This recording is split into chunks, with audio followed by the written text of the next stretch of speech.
here. Let me welcome everyone to this webinar. Today we have a main topic, research and innovation. It's under Interreg program Innovation as a Service for the Danube region. I'm not sure if you see the main screen.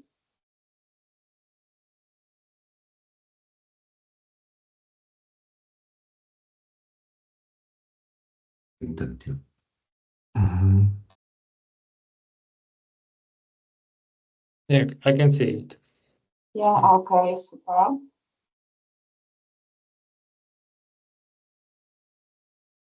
This training is one of the 9 topics under this trainings program.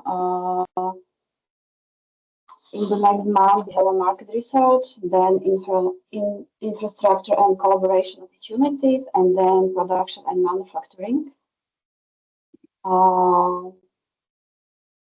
Today we have a prepared 3 presentation. First one is from Sylvia Cutler and Felix Sacher for Vorarlberg University of Applied Science. The next one will be Matuch Marszałka from Innovation Center of Košice region. And the next presentation will be from Michal Pavlica. It's from Devan Banja Luka. If everybody agree, we could start with first presentation. Yes, of course. Okay. Yeah, sure. Sylvia, Felix, are you ready? Yeah, sure. Yes, I am. Yeah. Will you share your presentation or? Yes.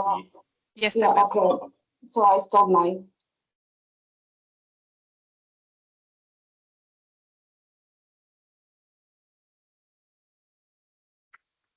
So I hope you can see my presentation. Yeah, Yes. easy. Yes. Okay. Yeah, perfect. Good. Good morning, Thank you. everyone. Good morning. So, yeah, welcome to our presentation on fostering innovation through research and industry collaboration here at the Vorarlberg University of Applied Sciences. My name is Silvia. I'm an academic researcher here in the Business Informatics Research Center, and my colleague Felix and I would like to introduce you to the research and innovation capacities of our university. First, I would like to introduce you to the region itself, where we are located, and tell you a little bit more about the University of Applied Sciences. On the one hand, this includes how we build innovation capacities in our everyday life as an educational institution, but also how we contribute with our research capacities that they are available for the region in an advantageous way and that the region benefits from them. Afterwards, Felix, also a member of our research center, will tell you something about the research center itself, and he will present the innovation project Josef Ressel Center to you as a best practice. And you are welcome to ask your questions about the Josef Ressel Center during the presentation in the chat or afterwards directly to Felix. So let us first introduce the region in which we operate. Vorarlberg is in the west of Austria, and this should give you an idea why we do what we do and what challenges we face. So Vorarlberg is located in the heart of Europe. We have borders to Germany, Liechtenstein and Switzerland, and it's surrounded by the majestic Alps. So we have the Swiss Alps and Austrian Alps, and we have a stunning landscape here, a high quality of living, and the region is equally popular with sports enthusiasts. We do a lot of skiing here, for example, and also for art lovers, so we have a great culture. The central location of Vorarlberg and the efficient transport connections make it an ideal hub for European travel. While we have urban centers here, but I have to tell you, you can't compare our urban centers to big cities like Vienna or Salzburg or Innsbruck. We have many villages and some small cities, but on a very small space. So that's one extreme on the one side, and then we also have large rural areas and a lot of untouched nature on the other side. So we have these both extremes here in Vorarlberg. Our region boasts a historically grown, strong manufacturing industry with many family-owned companies. You may know them, Zumtobel Lighting or Bloom or Rauch. You may know them from the beverages juices, but also the company Alpla. It's a worldwide operating plastic packaging solutions company. And you may also know Doppelmayr. They are known for their ropeways. They are all located here in Vorarlberg. The number of startups here in Vorarlberg is developing, but what's very special is that there is a high chance to meet an inventor here in Vorarlberg because we have the highest rate of inventions in Austria. In terms of research, we had a cumulative research volume of 11 million euros in 2024, with approximately 104 research projects being worked on. So this is research and innovations. Mainly in innovative fields like sustainability, digital transformation, and also advanced manufacturing technologies. And we, as the University of Applied Sciences in Vorarlberg, are an important research partner in the region. So let me tell you a little bit more about our university. We are a very young university. We are the only University for Applied Sciences in Vorarlberg, and the university was founded in 1994. And we are a key player in education and research here. We offer 25 study programs in 4 core competences: business administration, engineering, technology, design, social work, and health. And as you can see, these are the main topics that are currently high relevant and in demand in our region. Our university currently has around about 1,600 students and 350 employees in research as well as in administration.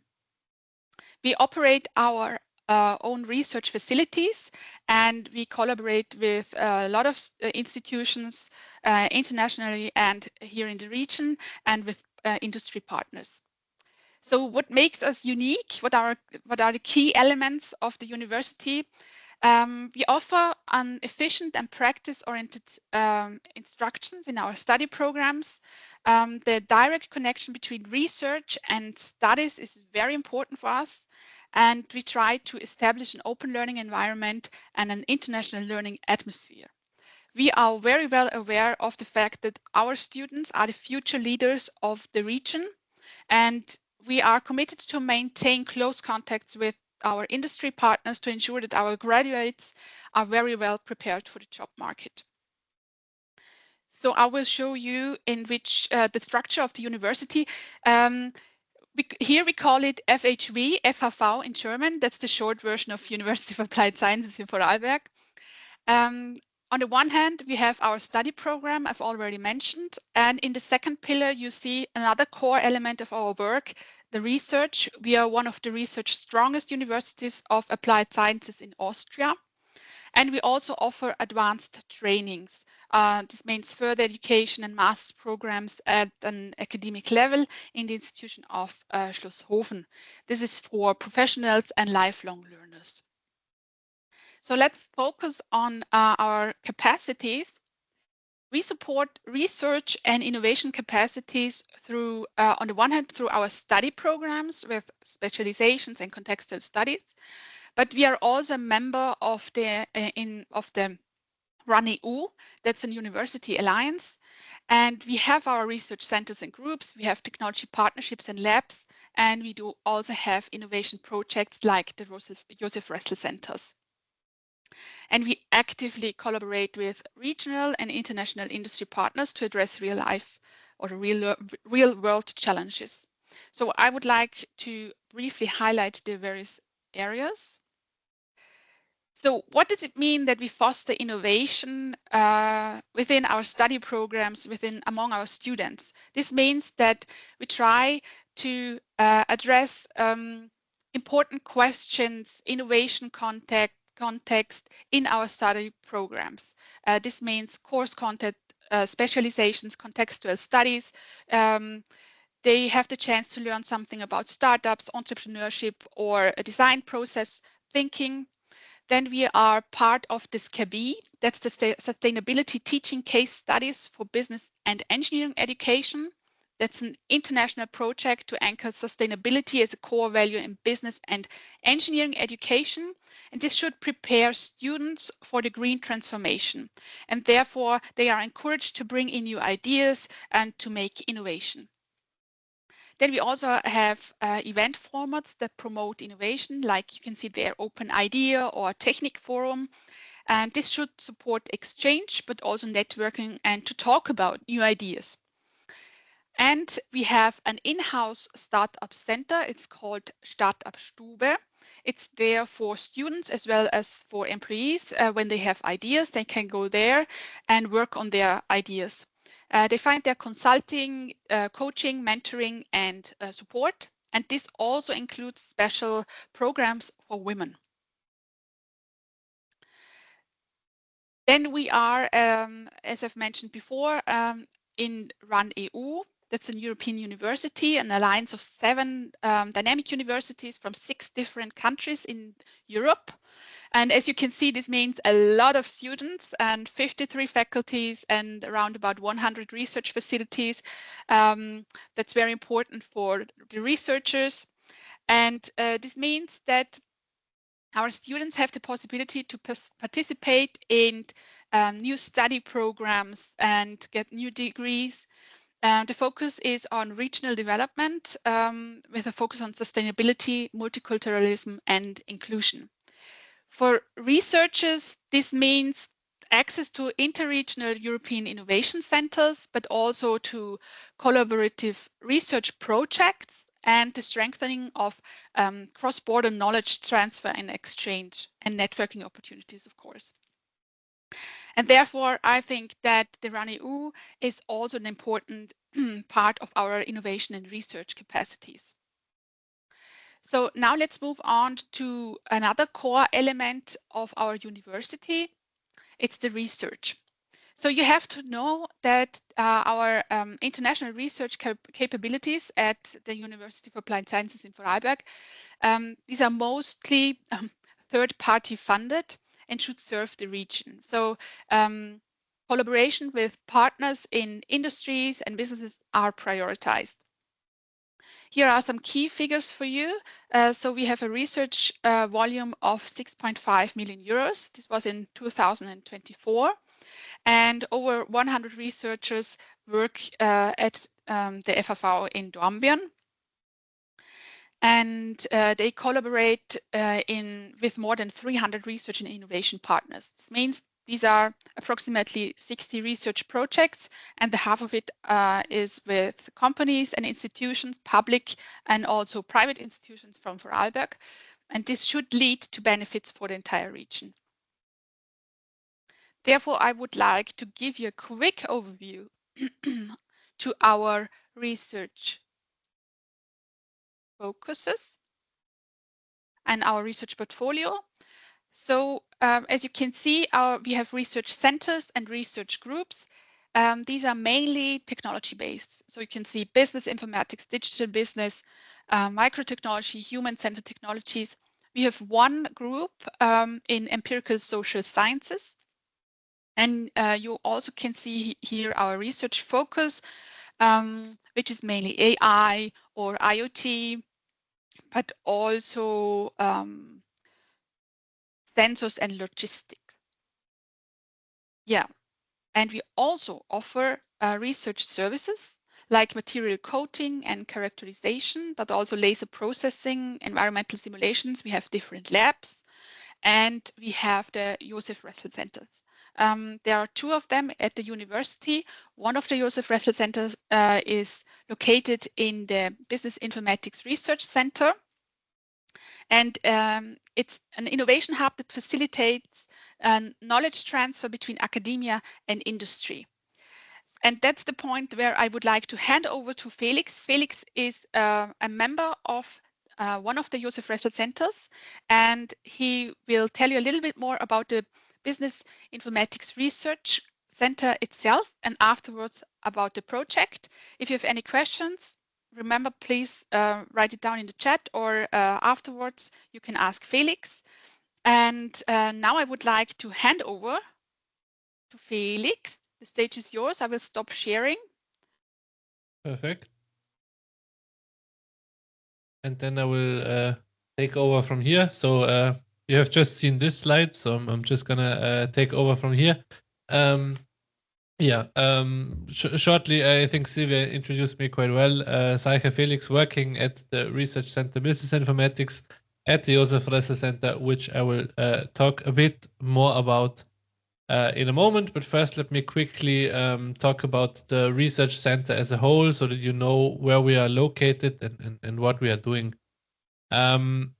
So for us, how we positioned ourselves both in academia and specifically towards like when working with companies, is that we mainly focus on enabling technologies, is what we call it. So examples you can see here, like artificial intelligence, blockchain, virtual reality, augmented reality.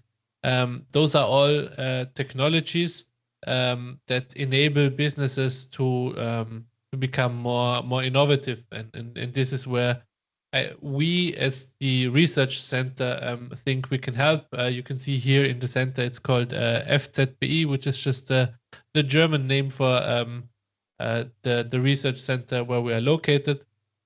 And as you can see at the core, there are our enabling technologies that are supported by different methods, like hubs and living labs and the stuff that we are involved with as a research facility. And we put a lot of effort in making sure that we can transport these enabling technologies, that we have the technological foundation at the FHV to help other companies make use of these technologies. This is always what we see, is that we see, hey, we have these enabling technologies, we have these enabling methods, and we can, with those technologies, we can help enterprises either extend specific products or organizations. Specifically when it comes to methods, methods usually help extending the enterprise. Technologies often help in extending different products, but this is where we see ourselves specifically when it comes to digital technologies and trends like sustainability.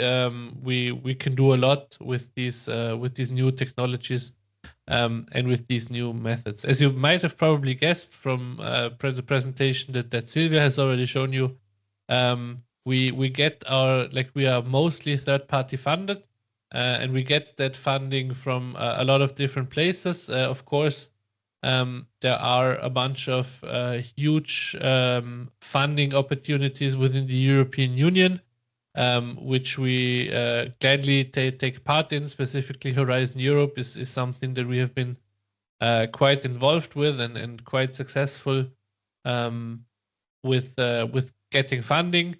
Then there are, like, for smaller parts of Europe, there are specific interregional projects. And as we are like at the center of a lot of these different regions, there are a lot of these interregional projects that we are involved with. The Vorarlberg as a region is quite attractive when it comes to these interregional products, with a lot of market leaders in different industries and technologies. And then there is, of course, the national funding. Austria is not the biggest country with about 8 million people, but still there are some funding opportunities specific to Austria, and one of them I will talk about in a moment, because the Josef Ressel Center that I will talk about is funded by the Christian Doppler Forschungsgesellschaft. But I will come to that in a second. One last slide before we do that. Just so you know, like, we are located in this very small part here in Austria, but we work together with like a lot of different companies all over the place, all over the world. The industry that we have here in Austria allows in Vorarlberg allows us to connect with a lot of other market leaders around the world and share our findings with a lot of different cool companies that we get to work with, specifically in the European and interregional projects. There's a lot of exchange to make sure that our knowledge is expanded outside of Vorarlberg and Austria. Yeah, this is just a list of past projects that we have done. As you can see, a lot of them mention either the Alps or the 3 letters KMU, which is just small and medium-sized enterprises. So a lot of the Austria-specific funding is focused on small and medium enterprises. Because we have a lot of them here in Austria, a lot of them are also very innovative, and we just make sure to support them whenever we can. So specifically, what is called here KMU Digital is a series of projects that make sure that small and medium-sized companies can also reap in the benefits of digitalization, and not only large companies that can afford to invest in it and have a lot of people work on it. But the main thing why you are here probably, or the main thing that we want to focus on is the Josef Ressel Center. I'm not going to go too much into detail today in the presentation on like what we on what we do at the Josef Ressel Center in terms of like what is our the topics are that we are working on.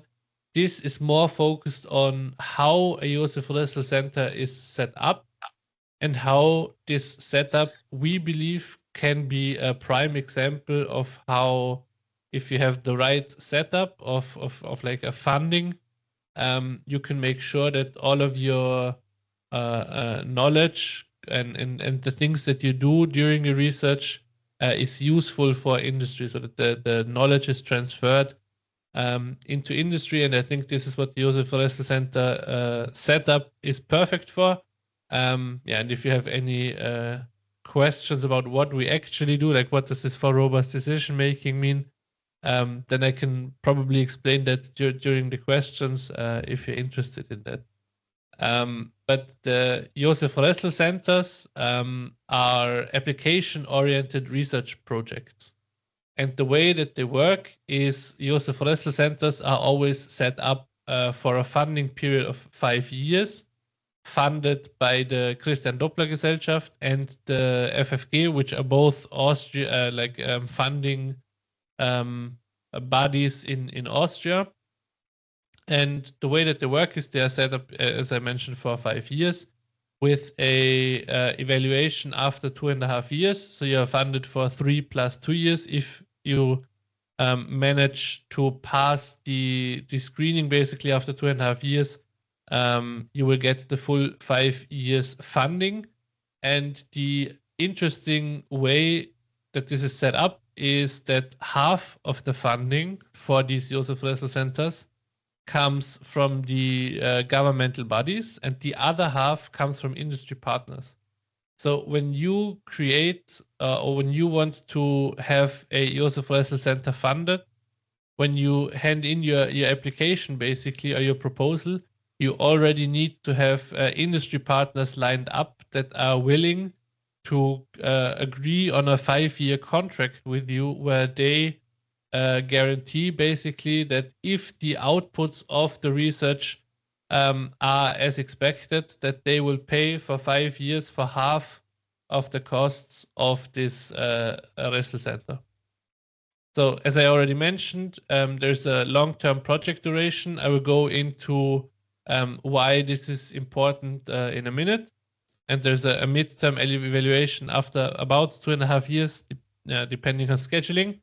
And there is a 80-20 principle, which means that with the entire funding that we get, 80% should be used for applied research, and the other 20% should be used for what is called here basic research, or basically the research interests of the people working at the Josef Ressel Center.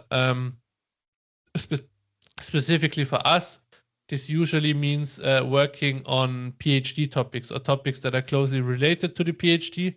Usually these PhD topics come out of the things that we naturally work on as part of the Josef Ressel Center, and this 20% of time allocated just allows us to dive deep into topics that might not always be of immediate benefit to the partner companies, but will definitely benefit the PhD thesis. This could also be methodological based on like some method that you want to apply in your PhD or something.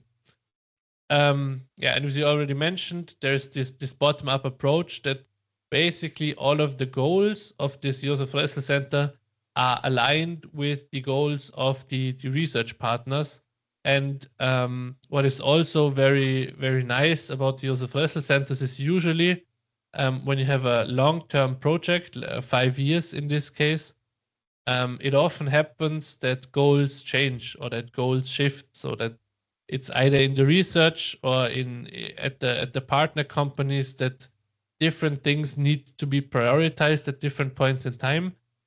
Could also be that there's a new innovative technology that needs to be integrated, and the way that these work packages are set up at the Josef Ressel Centers allows us especially during this midterm evaluation after 2.5 years, to shift priorities, to stop working on old work packages if as a group you decide that this doesn't make sense anymore, and instead to use the funding to work on new technologies that might have emerged in those 2.5 years that you have been working.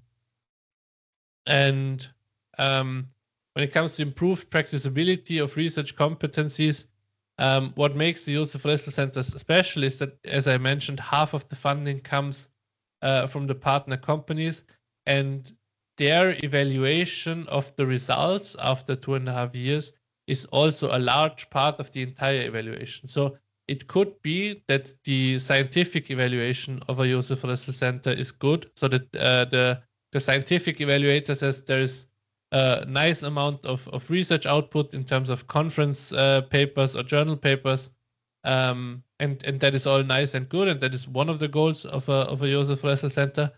But the funding can only continue if the industry partners also agree that they are reaping benefits out of the money that they are putting in. So if you're getting, I don't know, 20,000 euros from one of the industry partners, they need to feel like the 20,000 euros they are putting in each year, they are getting something of equal or ideally even greater value out of it each year. And only if the companies agree with that, then the funding can continue. I already mentioned 5 years is a long time, but it is perfect for Josef Ressel Centers for multiple reasons. One of them is that it allows the PhD topics to grow and to establish themselves, but also for the PhD candidates to ideally finish within those 5 years if they are working hard and might get a little bit lucky with 1 or 2 journal publications. But it also allows us as a research center to get to know the company partners a lot better and to get a better understanding of their needs. And basically you need to establish a way of working together, and that usually doesn't happen within a few weeks. That usually takes a little bit of time. I can talk specifically about the way that I have been working with one of the company partners, Hirschmann Automotive, and it takes some time to make sure that first of all you get to know the right people. Sometimes, in our case, it was this way. The people that initially set up the contract for the Josef Ressel Center might not be the ideal people to work with when it comes to doing the actual project. And you also need to get a better understanding of the way that the company culture, first of all, like how does this company operate, and also the core processes that are at a company. When we started, I think at this point it's 4 years ago almost, I didn't know anything about high-speed assembly, thermal injection, molding, and all of that stuff. But because we are allowed to work so closely with these companies for such a long time, we as researchers can also establish knowledge in the processes that make those companies strong. And we have a lot of strong partners in this Josef Ressel Center. As you can see in this picture, the way that it is set up is we have 4 company partners. Each of them has their own like work package assigned to them. So in this case, the two bigger partners are Hirschmann Automotive and the Hypo Vorarlberg GmbH. Hypo Vorarlberg is the bank, like an Austrian bank or a bank specifically operating in Vorarlberg. And then we have Valantic and MyPax. So the way that this is set up is that we have these larger partners, and each of these larger partners has like a smaller partner that is basically interested in something that is quite close to what the larger partner does. So for Hirschmann Automotive, we initially focused a lot on like predictive maintenance, but basically anything that has to do with gathering production data. And Valantic was interested in, as you can see here, generative production planning. So this is basically scheduling production orders, efficient scheduling of production orders. And for the Hypo use case, it is that both of these companies, Hypo and MyPax, are specifically interested in one, robust rating systems, and B, robust scenario simulation. So basically a what-if analysis that we do for both the Hypo and MyPax, where Hypo can run different scenarios. What happens if taxes increase? What happens if, a lot of like different stuff that can happen that we don't hope that happens. And the bank should be able to operate within all of these worst case scenarios. So this is what we are working there mostly with the companies.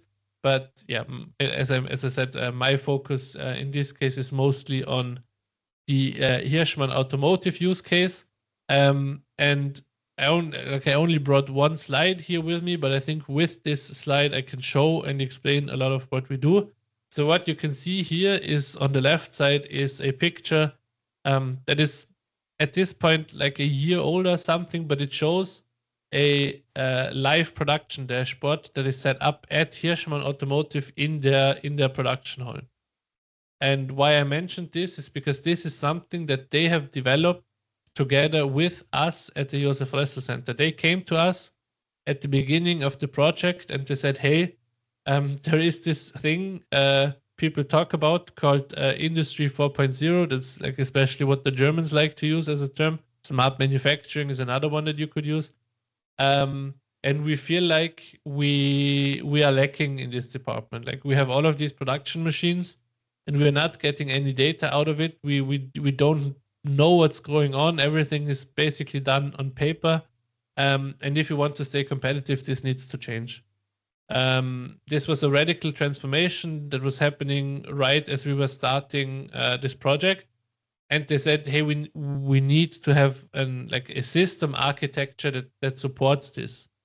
And that supports this long term and that makes us able to compete with the big boys again, basically in the market. The automotive market was very competitive back then, is even more competitive right now due to the market being flooded with Chinese cars specifically right now. So German cars are under pressure a lot. And so what we did is first we together with the company, we figured out, okay, what are your requirements? Where can we help specifically when it comes to technology research, testing out things in a lab setting? What we learned is that we as the University of Applied Sciences, we are usually a lot more flexible. Like when you do something at an industry partner, there are always 15 people that need to approve this. There are always 15 firewalls that are in the way of downloading something on a company network. So we at FHV, we were able to provide like a playground, a testing ground for all of these different technologies, simulate machines, try out different stuff. And the nice thing is when you have a strong partner in the background that wants to get the benefits out of what you're trying, you always get direct feedback. And if you have something that you want to test in a real environment, you can do it. And this led us to a publication that I presented last year at the IEEE ICE conference on Madeira, where we presented this architecture that we built with Hirschmann Automotive. And we presented an architecture that is not built in a lab and hasn't been tested in the real environment. This is something that I can present, and I know that this is the core, this is the foundation of a system that is running in 4 different plants for a very large automotive provider. So this is something that actually works in the real world. So both sides, if it works great, can benefit from closely working together. We as academia can be more sure in that what we are presenting, what we are working on, is actually useful for companies, and companies in this case like Hirschmann Automotive can benefit from the flexibility that we have, and the knowledge in technologies and methods that we bring to the table that might not be as relevant or as there at the companies. So what I want to give you, like what I have learned during the past couple of years, is the 5-year funding period is a real blessing. I've talked with a lot of people who are in like shorter research projects, and obviously probably most of you are also in shorter research projects, and it just gives you a lot of time to get to know the needs of the partner company, how it operates, how it works. And it just makes, like right now that we are in like year 4 and 5 of working together, you can just feel that everyone knows each other, processes work, everything is smooth, and we can be really, really productive. What we missed out on, especially during the first year, and then got better in like year 2 and 3, is to get to understand the role of research and development at the partner company. Like we are in the lucky position that Hirschmann Automotive has a strong research and development department themselves that is also focused on making sure that innovative technologies get put to the right use.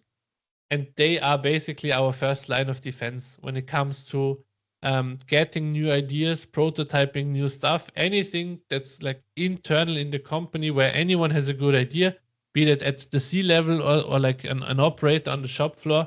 They have very good processes to make sure that these ideas find their way to the research and development department at the company, and together with them, we can then have great discussions on what should we prioritize next, what should we focus on based on the ideas that come in.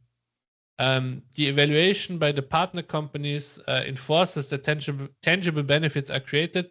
This is obviously a blessing and a curse. If it works, it's really good because you have the strong backing of the companies. Even if the scientific output might be lacking in 1 year, as it did for us in year 2 specifically, for example, you still have the strong backing of the companies that can say, hey, well, they were so focused on making sure that we get our money's worth out of this Josef Ressel Center. They just didn't have enough time to publish all of that. It's going to happen within the next half a year. We are happy with the results, and so you can have this backing from the companies, which it is quite nice, or was quite nice for us in this case, and it, like working with these companies allows us to stay up to date with emerging, here it says research topics, but it would be more ideal if it would say industry topics. So sometimes, like specifically for us in the field of manufacturing, there are some ideas that skipped academia first, that came into industry first, and are now slowly finding their way into research. There are all of these topics of like data meshes, unified namespace, and what have you not in terms of manufacturing, that are slowly finding their way into academia, that have been discussed on like industry conferences all the way back in like 2019 and like before COVID and all of that stuff. And working together with companies, closely working together with companies, allows us to know these topics right as they find their way into academia, so that we can be right on top of it once it becomes relevant for us. But with that said, I think I want to leave at least some space for questions. So with that, I hope I have was able to give you like a brief introduction on like this funding scheme, which I think is really nice with the 50-50 funding, where half of it comes from like governmental bodies and half of it comes from industry partners, allows for some awesome projects. I haven't even talked about the other half with the financial institutions. Yeah, so with that said, thank you for your attention. And if you have any questions, now would be the perfect time. I wasn't able to catch chat, but yeah.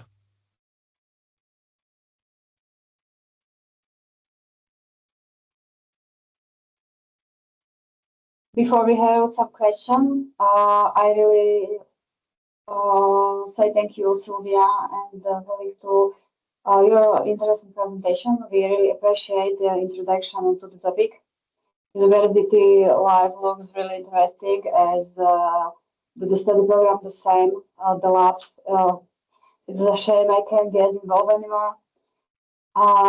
If anybody has some questions, don't hesitate and ask.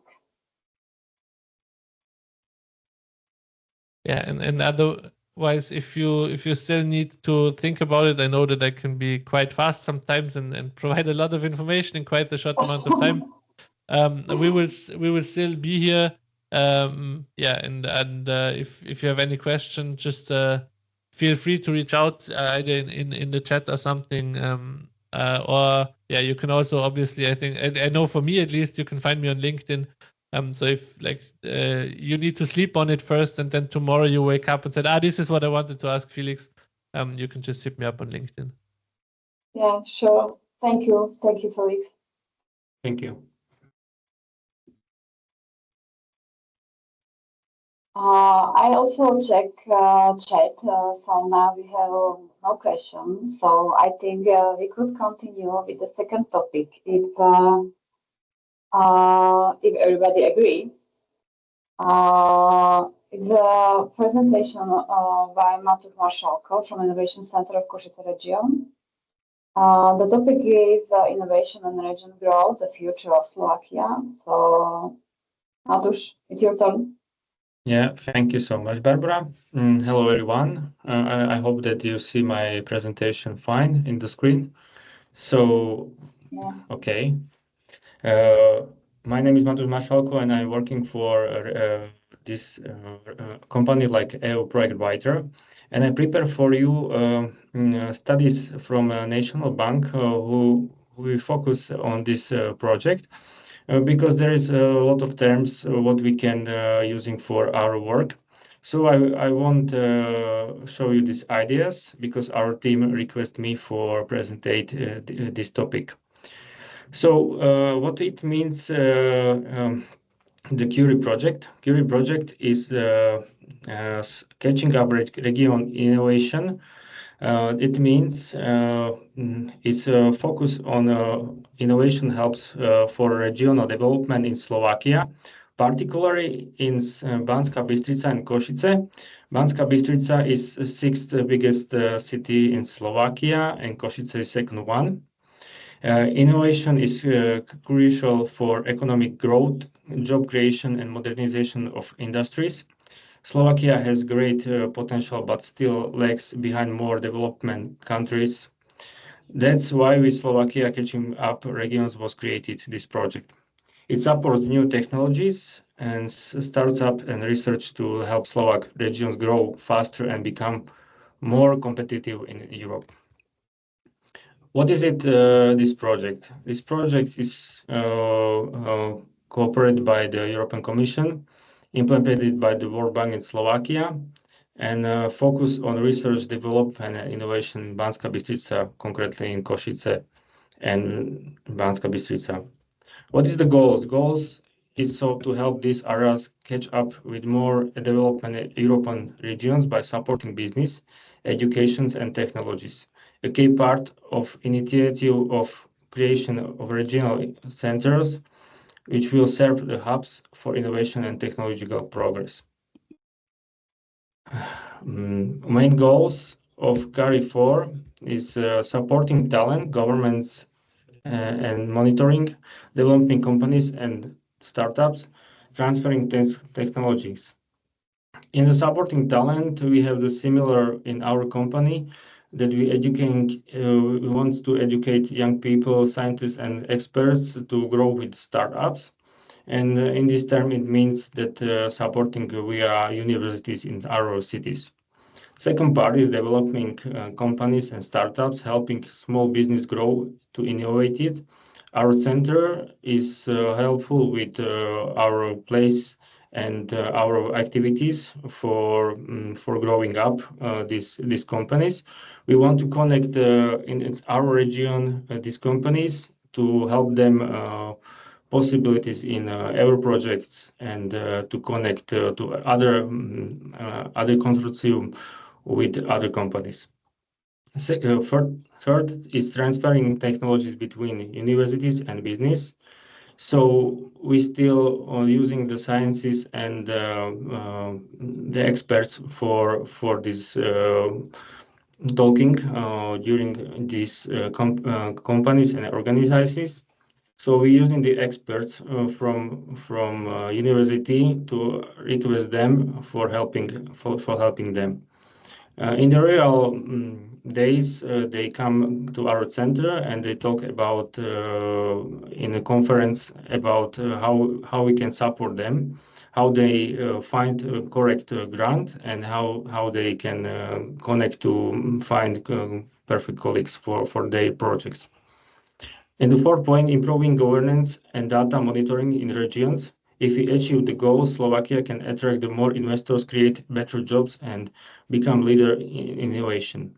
In our city in Košice, we have the biggest potential about growing up because a lot of investors coming from other countries in Slovakia, but they still finding the way how to support their business during some grants and for some funding. And so in our company, we support them for this. This study is from National Bank of Slovakia. So they support us with the studies, with the documentation, who have more than 100 pages about how we can support them more effectively. Regional innovation centers, it calls RICs, are the main to full development innovation. There are places where science, business, and startups can collaborate. Their main roles are education and talent development, startup support, and connecting universities with the business. It means technology transfer and data collection and analysis for the better decision making. There are centers will be key drivers for regional innovation economics growth. So, as I told before, that our center is focusing for data analysis. In our team, we are the 22 persons in our company. In regional centers, we have the special team for data, and they focus on what is the request from the local companies and how can we support their business.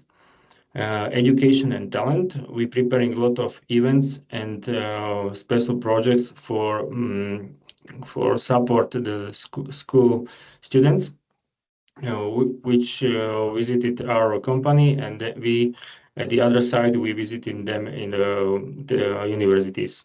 So in our consortium we have all city universities. So we still direct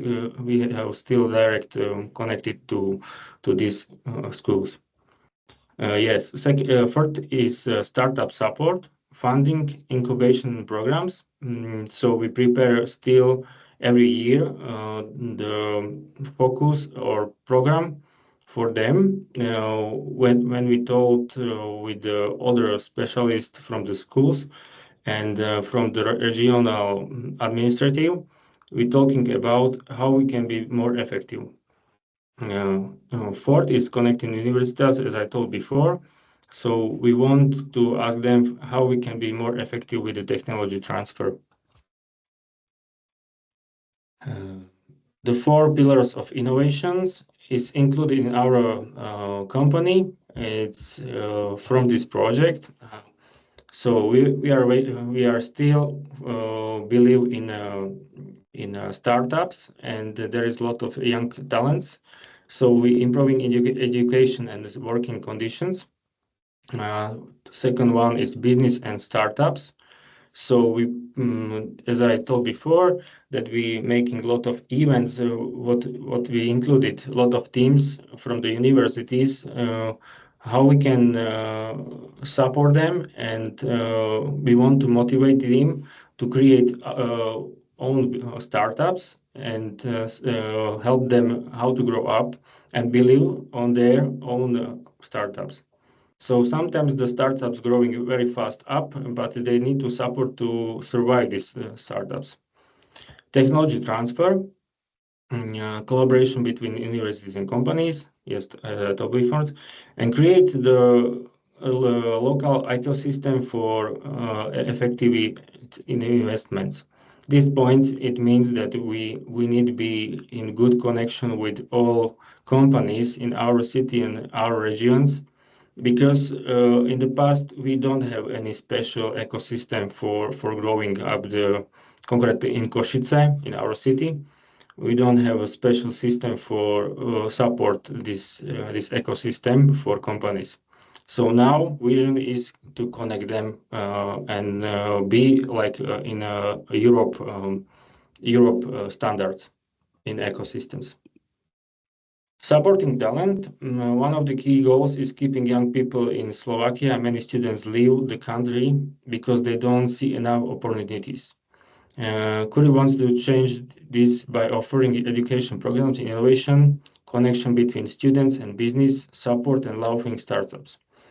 Our creative team makes in our company a lot of types systematical events and projects what can be very nice for support the motivation for young people, and especially in Slovakia, a lot of students after finish the school traveling to west and they finding the more money.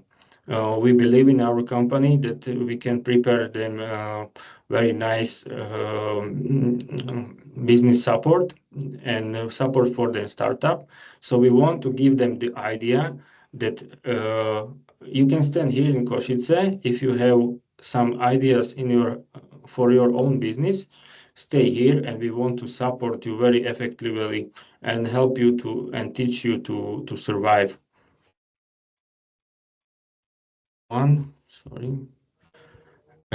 Supporting business and startups. This is the way what we using and effectively for surviving. As I told before, that first point is funding through the grants and investments. We teaching them how to request, how to be effective in your request for Euro grants, Europe grants, and we mentor them how can be connected to universities and to special guys who understand these troubles around the request for the grants.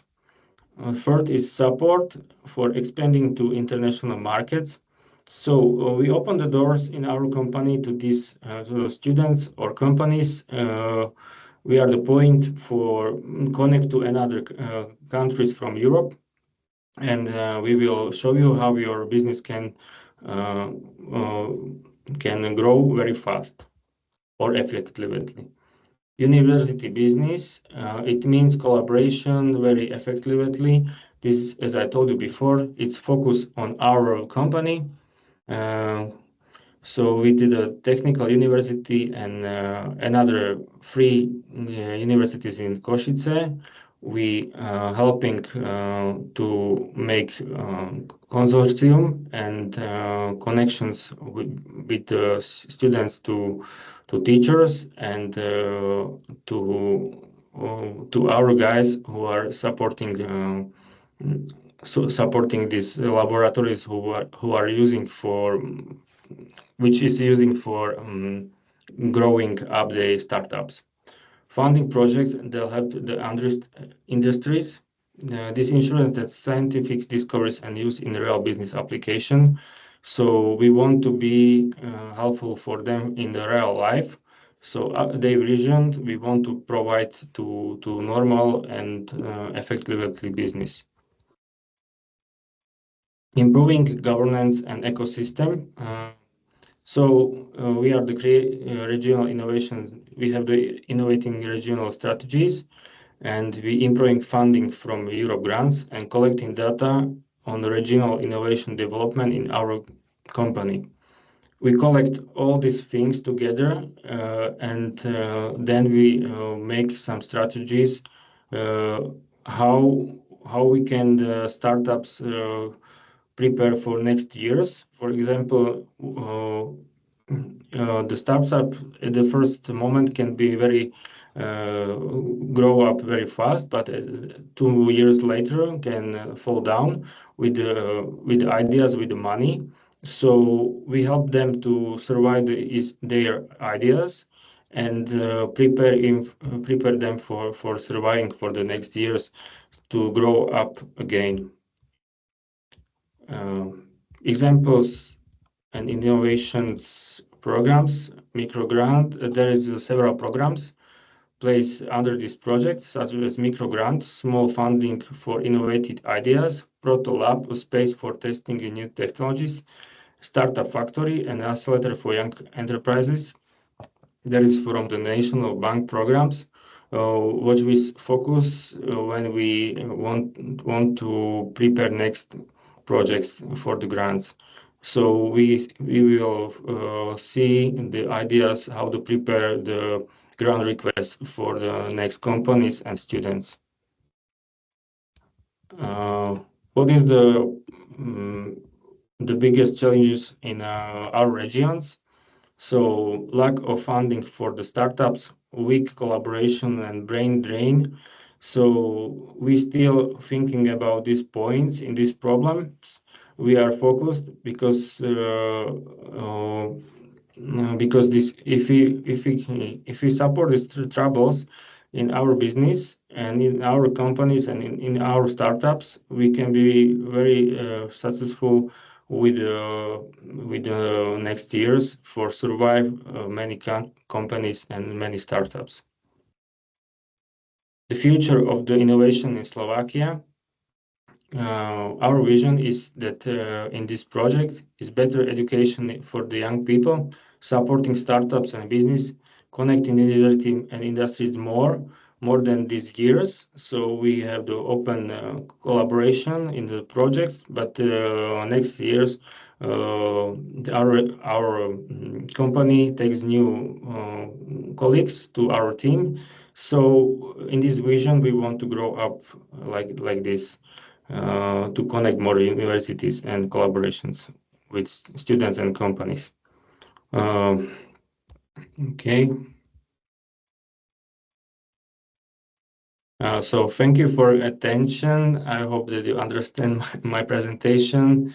If you have any questions, you can connect via email and I will effectively respond to your questions. So thank you so much. Thank you, Matusz. I check chat if you have any question. No? If anybody have any question, don't hesitate and ask.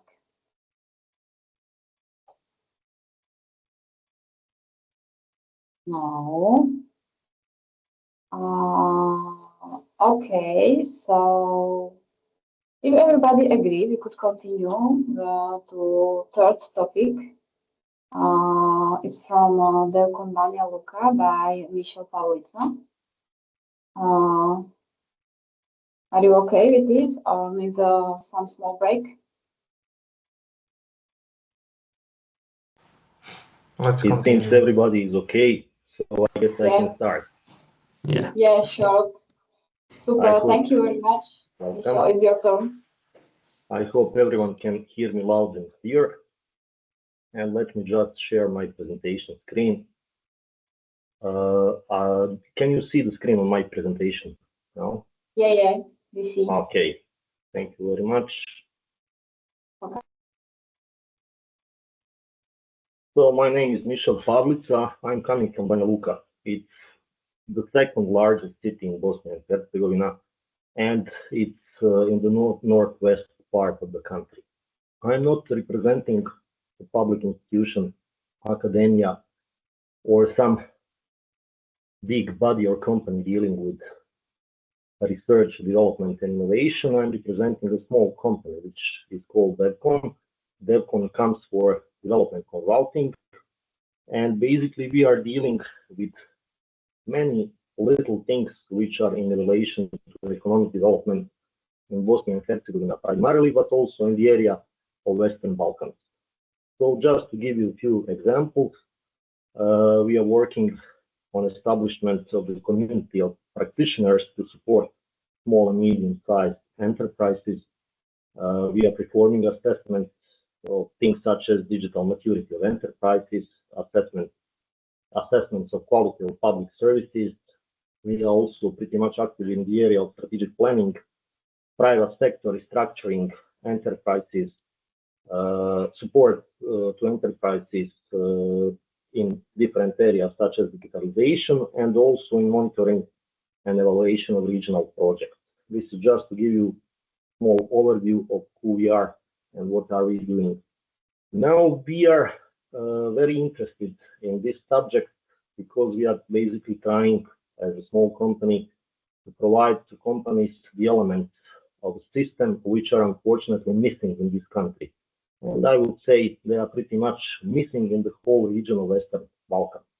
Now, when we are talking about research and innovation, we can say then that in its essence, it's a talk about knowledge in companies. It's a story about how this knowledge is being collected, created, multiplied, distributed, and at the end of the day used for the purpose of business improvement. The key sources of knowledge involve, on one hand, market, on the other hand, external research, and also external research when we are talking about company from company perspective and development of internal companies work. What we are missing pretty much in this country is any kind of research which comes from higher level institutions, public institutions, including academia. What I'm going to talk about, it's brief historical overview and current state of research in Bosnia and Herzegovina. It's very important to give this overview that I can pinpoint a few points which make this country different, perhaps from other countries, including those in the region. The next subject I will try to cover will be private and public sector investment in research and development activities, then collaboration networks and innovation projects in which the country and companies from Bosnia and Herzegovina are involved. And at the end of the day, I will try to give few industry perspectives on innovation and research adoption. I will also try to provide a few conclusions in terms of how we can move forward from this point. In order to position ourselves in the broad field of research and innovation, as a first step, we need to see what are the key research and innovation trends which shape industries globally. These trends affect the state of ongoing evolution of demand, sustainability needs, and technological capacity. To stay in focus in line with modern technologies, I have simply asked, and you can see that on my next slide, artificial intelligence. It's the chat, what are research and innovation trends worldwide. And this is how the artificial intelligence has lined them out. So starting from digital transformation, Industry 4.0, Internet of Things, artificial intelligence, machine learning, big data analytics in manufacturing processes. The next thing in line with digital transformation is cloud computing, which involves adoption of cloud services to scale operations. The next subject in relation to research and innovation is sustainability and green technologies. This includes circular circular economy, clean energy solutions. I hope you can hear me well. Somebody is talking also.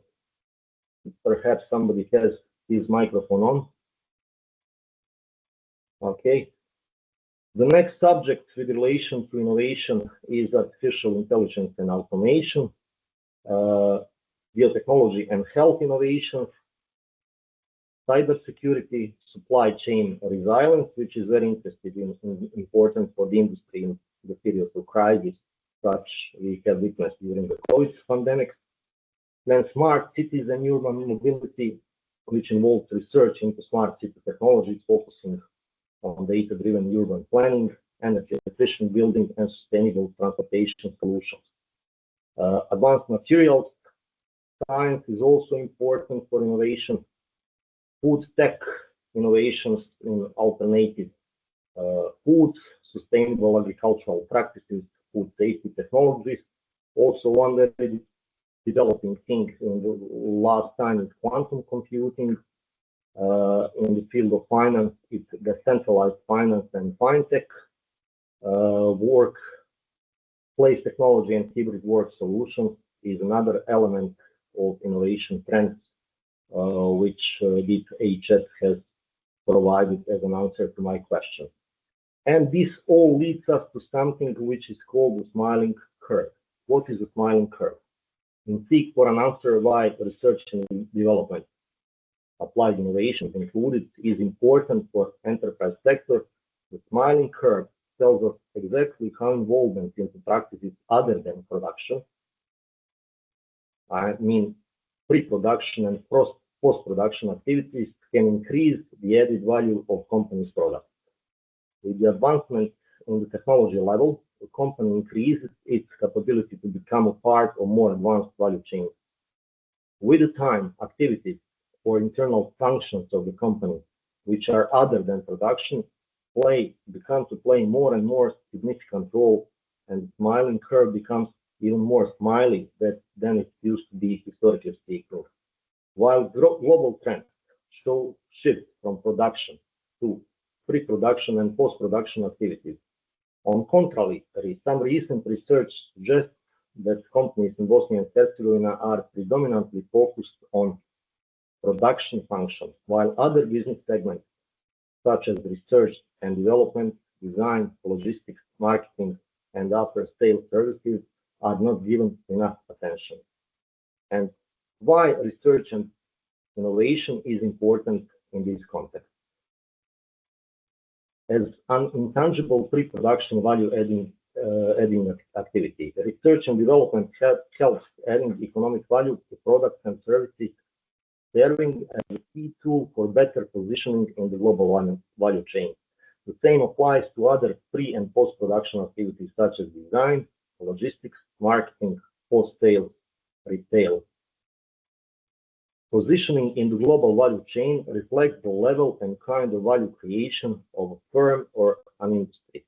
Research and development activities have significant impact on the positioning of an industry in the global value chain. The previous two slides about the smiling curve and about trends in the world were, and they were important to put things into the context, into the perspective, bearing in mind the current innovation trends worldwide and the importance of research and development for value chain positioning.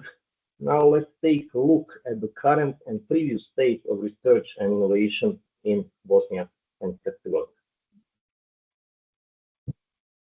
I must put it in the perspective, bearing in mind what was the industry or the economy of this country before. When I say before, once upon a time, I'm referring to the time in the late 80s, from 60s, 70s, and 80s. And it's been a long time from 90s to 2025 where we are now.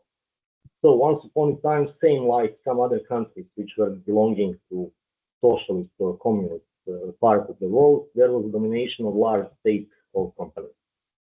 Companies were vertically covering big parts of value chain, which means that a single company was pretty much sustainable. There were even companies which were producing final products and providing services with very little need for external support from other companies and with very little participation of others in the value chain.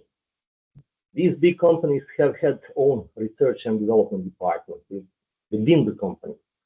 The concentration was to products and services.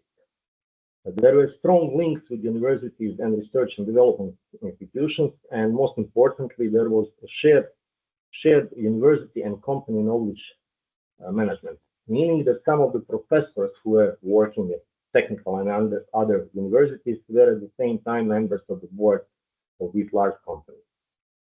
Now we have pretty much different situation in the country. We have a domination of private, medium, micro, small and medium-sized enterprises, and limited numbers of large enterprises. Consequently, we have low position of these companies in the value chain. Departments which are specifically focused to research and development in the country, in the companies are rather rare.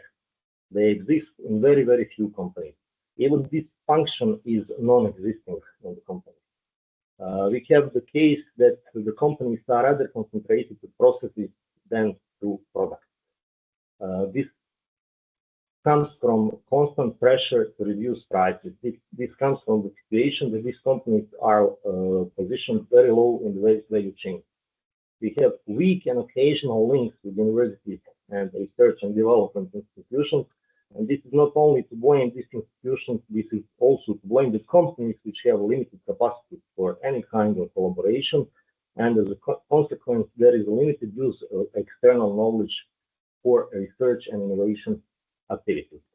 The worst thing is that after 30 years, we have total discontinuity in knowledge transfer, meaning that persons who have been working as specialists, engineers, professors in the previous large state-owned enterprises have not had a chance due to the war and everything what has been going on after the war to transfer this knowledge to new persons who are able to take over. And this is now costing the Bosnia and Herzegovina economy, as you will see on the next slide, pretty much this whole situation. Digging more deep into the innovation ecosystem characteristics of Bosnia and Herzegovina, we may conclude that so far the country has successfully transformed its research and development centers into the shopping mall. And I'm not kidding when I'm saying this. Literally here in Banja Luka, there are huge areas which are dedicated to production large-scale industrial systems, which are now shopping malls where we go to shop. For instance, there is one private university at the location where there was a development center of one large factory which has been producing from the 70s TVs, radios, even cameras and so on. So there is total discontinuity between now and what was once upon a time. Now, having all this in mind, let's come to B&H innovation ecosystem characteristics. Underdeveloped innovation system, this is the key characteristic with the lowest investment in the Western Balkans region. You will see also some hard data, some statistics on this later on. Furthermore, developing innovation ecosystem primarily promotes technology transfer, which means that with regard to development of an application of own innovative solutions, the country is pretty much limited and dependent on technology transfer from abroad.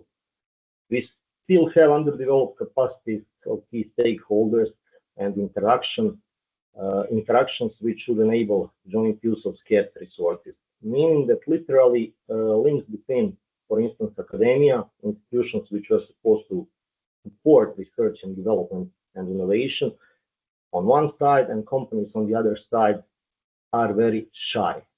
There is a limited private sector interest in line with all limited absorption capacities and academia capacities to conduct research. And there is insufficient research funding, which is primarily relying on government budgets and international grants through international projects, meaning that private investment into research, development, and innovation is pretty much limited.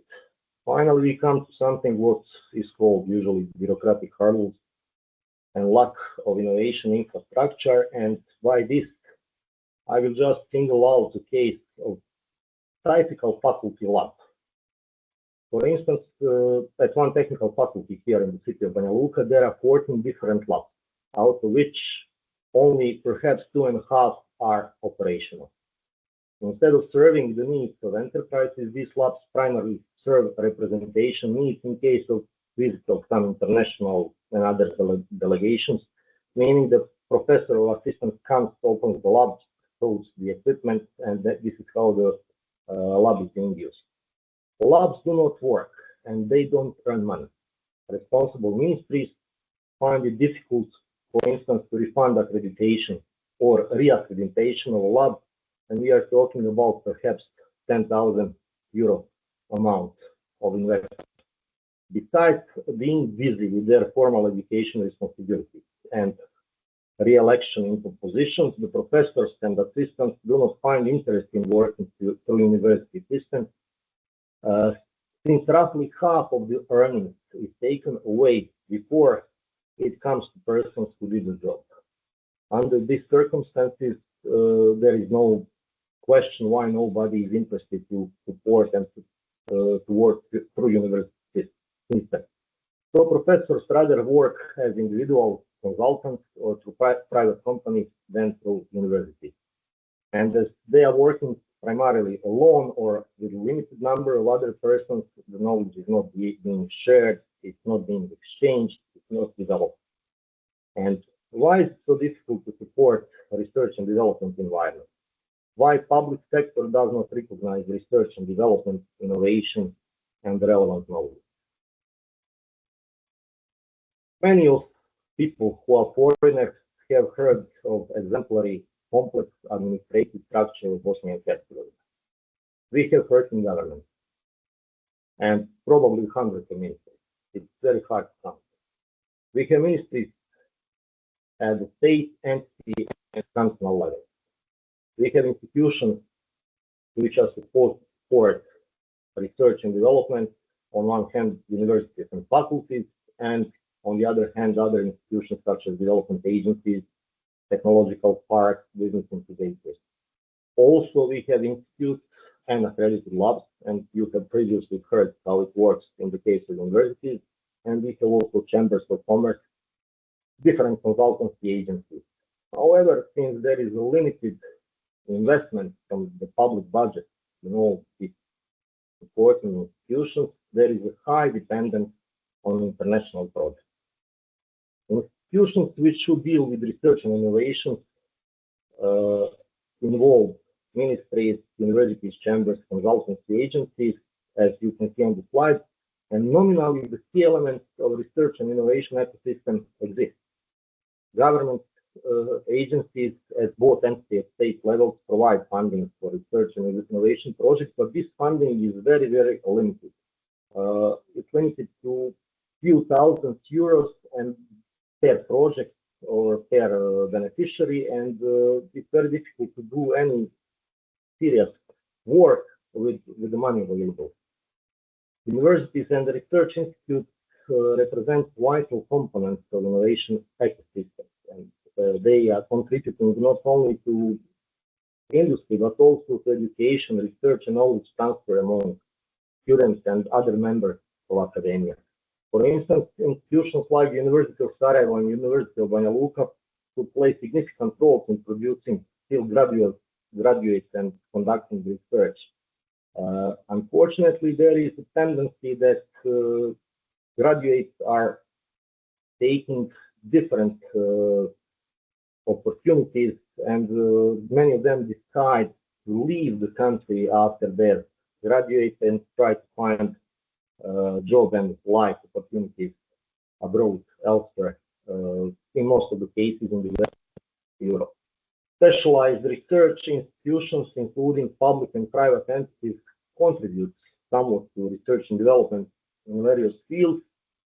However, I would say that they are mostly linked with certain private companies, bigger private companies, and I have previously explained that there is a limited number of bigger private companies in the country, while the other companies, such as small and medium-sized enterprises, regardless of the industry we are talking about, are basically trying to introduce innovations and all kinds of advancements in their production from the companies which are operating abroad.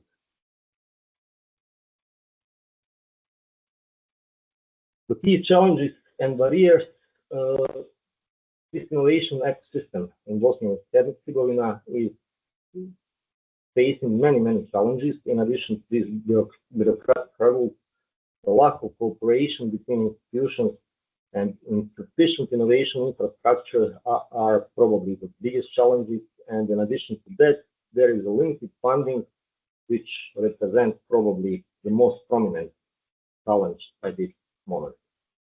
So when we are talking about funding, both public and private funding are among the lowest in Western Balkans region. Universities lack knowledge and resources for research. Transformation of science research into innovation and products is low. Human resource capacities are deteriorating due to brain drain, as previously explained. Research and development company spending amounted to 0.07% of gross domestic product compared to EU average of 0.32. This is the data from 2016. According to this, in the Global Innovation Index for 2024, DNH is ranked 80th out of 133 countries, while in Europe it's just ahead Albania and Belarus on 37th place out of 39 countries. The main opportunity exists in the private funding through establishment of private universities and privately funded research institutions. However, this story is hardly profitable, since DNH companies rarely develop own products. Those which can afford themselves to do so rather opt to purchase a product development services from abroad. The number of process innovations, for example, automation, digitalization, robotization, is also very limited. Still, there are technologically advanced companies in Bosnia and Herzegovina which are mainly in foreign ownership and where businesses, technologies and products are being supplied externally. In this case, process innovations are products of own initiative. Some of the examples of such companies include Veritas Automotive from Rajlova nearby Sarajevo, for instance, Think Technic company nearby Mostar, located in one village of Rapčići, and for instance, Alloy Wheel Factory, which is producing wheels for many famous car producers and which is located in Iceland. The limited funding results in limited spending. So if there is no funding, neither from private or public sector, we have a situation that research and development expenditure as a part of GDP share in Bosnia and Herzegovina, you can see that on this graphicon, amounted to 0.19% of GDP, while EU average spending was 2.2% of GDP, and the top countries with regard to spending on research and development were Sweden, 3.6%, and they are followed with Belgium and Austria with 3.3% of GDP share. In the period, this was in 2023. According to the Agency of Statistics of Bosnia and Herzegovina, value added of production as a share of GDP per capita in Bosnia and Herzegovina, instead of growing, it has stopped somewhere in 2018, and now it's even lower than it used to be some years ago. We can see how domestic funding and support to research and innovation is limited, and what about regional collaboration projects and networks in which Bosnia and Herzegovina and its companies and other stakeholders are participating. There is a number of project-driven activities, which are establishing networks, providing funding for research and development and innovation. However, there are several difficulties with regard to dependence on the project approach. First of all, there is a limited sustainability of these actions after completion of project. There is also irreversible loss of enthusiasm if we are dealing with some project which is unsuccessful. And in my work, I am very often dealing with these cases when companies or other stakeholders do not want to participate into something what they perceive as unsuccessful according to their previous experience. Also, there is a quick shifting in donors' focus to new priorities with networks and supporting institutions which are struggling to catch up with the donors' interests and the donors' needs. As one of the most interesting projects as examples, I will mention a GIZ aimed at employment of medical staff in Germany under GIZ vocational education and employment pillar. Basically, the project is picking up medical staff which has been educated in Bosnia and Herzegovina for its own needs. And this is, for me, very, very rational approach of GIZ. In this case, they are protecting the interests of Germany. They see what is the interest of their economy in any other countries, and in this case, their programs are being dedicated to digitalization, business development, and they simply align their programs with the needs of their economy. It's a problem of countries such as Bosnia and Herzegovina that their government or governments do not recognize that sometimes international programs are not in their interest. At the end of the day, due to low positions in the global value chain, foreign buyers are treating domestic companies rather as their operation facilities than as a separate factory. A number of B&H companies, particularly in metal processing, automotive industry, wood processing, and furniture sector, is providing production inputs for foreign companies, which is very normal. If you are not too low in the value chain, if you are too low, then even when you have a final product, such as in case of furniture, this product is often being sold under other brand names. One of the rarest good examples in wood processing or furniture industry is the business model, which is providing a full set of services from design to sale to selected furniture. There are many bad examples of loan arrangements owing to cheap energy and still a relatively cheap workforce, which B&H companies to their limits. There is one example of a company where female workforce was literally welding smartphone power cables. I have visited this company back in 2016, and can you imagine the case of the company where there was a cheaper to involve female workforce than to buy a robot for welding or some other welding machine? It's unbelievable. I was in shock after I have visited this company. In the described circumstances, what is the attitude of B&H companies? How do they perceive and how do they manage their innovativeness? As I have previously said, they are predominantly focused on production. This behavior of a number of B&H companies is contrary to the global trend that has been shown that the focus has shifted from production to intangible pre-production and post-production activities. Remember the smiling curve.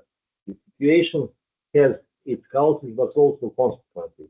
And these consequences are primarily manifested through low added value, low competitiveness, low profitability of the companies, and their huge dependence on partners, particularly foreign partners, suppliers, buyers, and customers.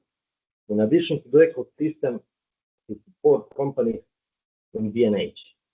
Although there are domestic examples of good practices, and also which I can mention some, that show good results.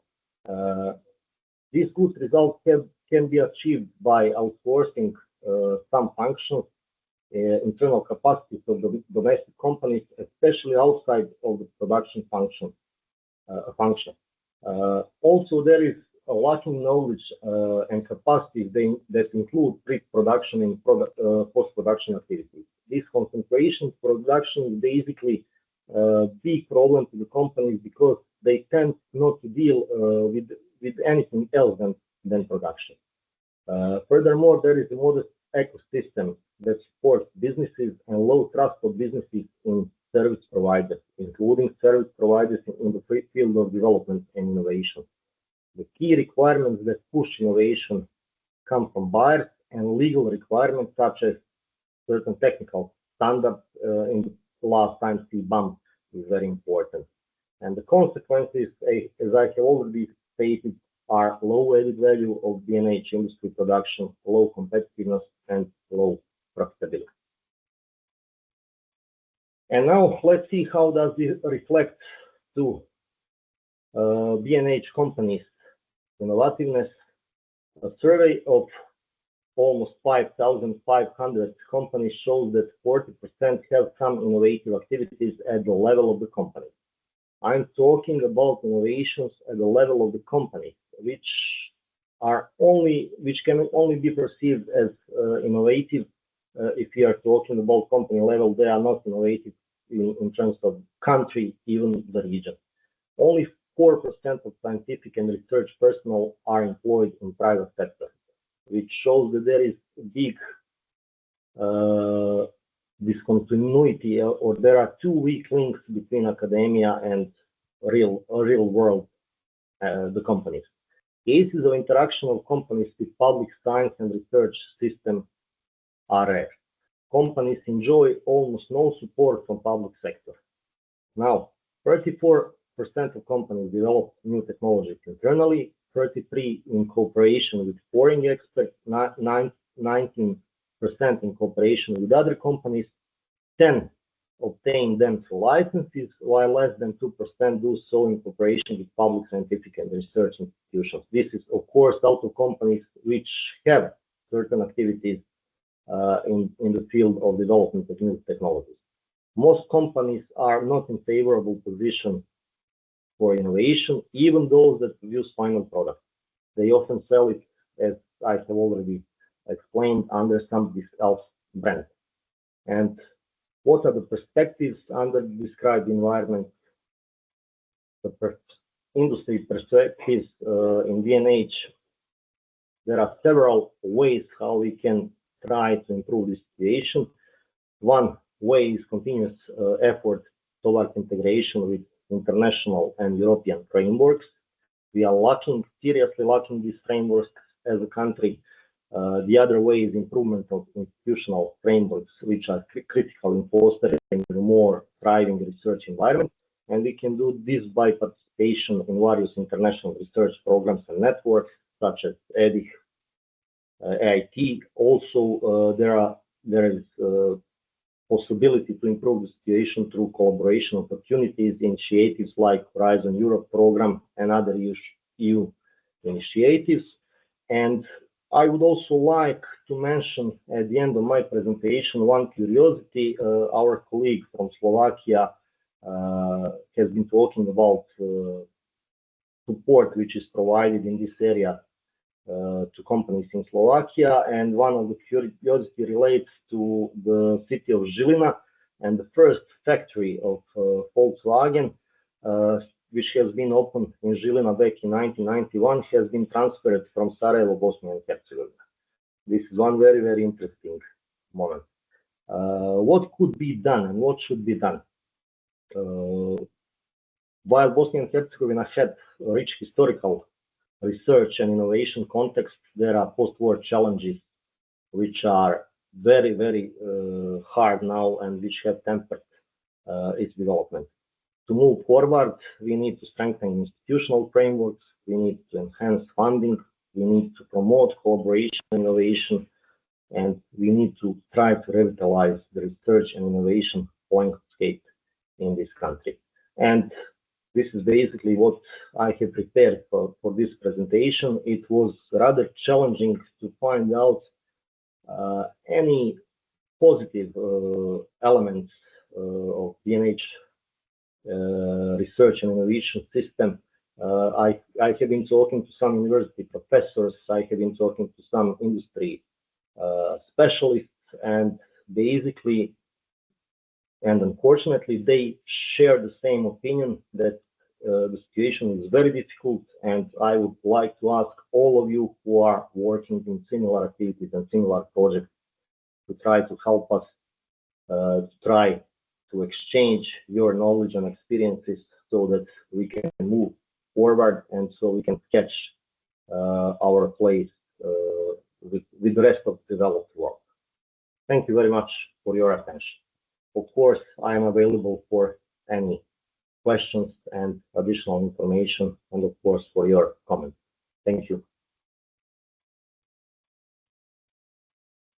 Thank you very much, Michelle. If anybody has some question, don't hesitate and ask. Now is the right time.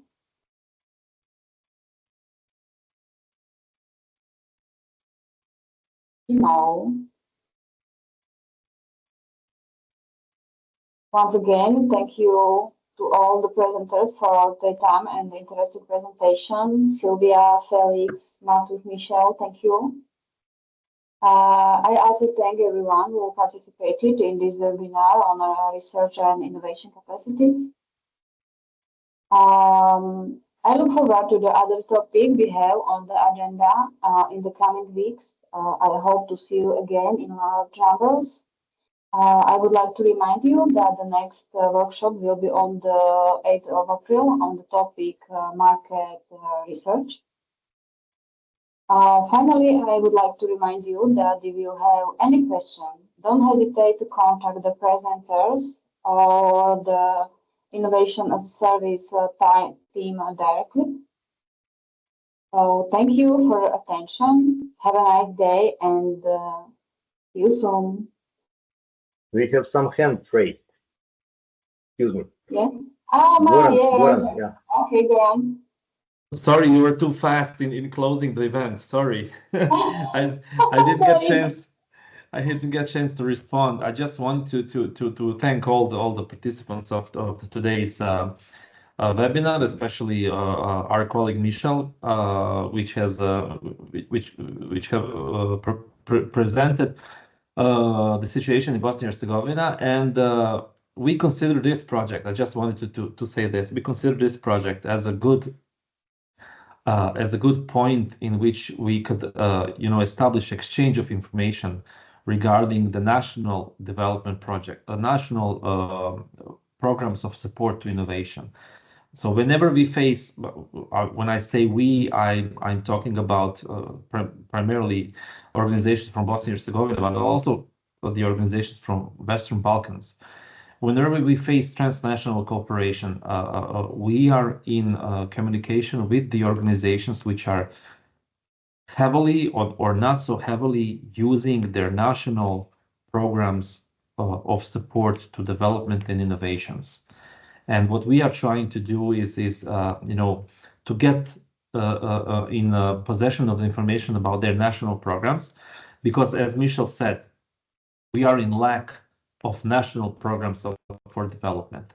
We are struggling and using mainly the international cooperation programs and also the programs which are covered by the EU funds, EU funds and EU programs of support, which are, let's say, bottom line, it's really questionable if it's in our interest or in the interest of other parties for implementation of these programs. So I would like to use this opportunity to for the people from the IaaS project to share information about their national program. We already did in the mapping activity, and the presentation of Michelle was very interesting in terms of maybe the Eastern countries. I don't know if the people from the Eastern countries of Europe and the countries of Western Balkans have recognized, some of the features that we are facing and challenges that we are facing in Bosnia and Herzegovina with their recent history or maybe in the current situation. Thank you. Yeah, sure. For me, it was very interesting section with cooperation with company from Slovakia, from Žilina and with Volkswagen, because it's something what I know here in Slovakia. So we could everybody agree with you that you are faced challenges. So it's good to know that we have programs like IaaS for support. Anybody? Any other things to this topic?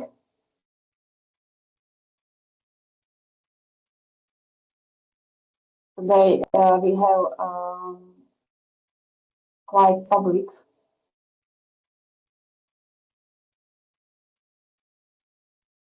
So I think we could close this session.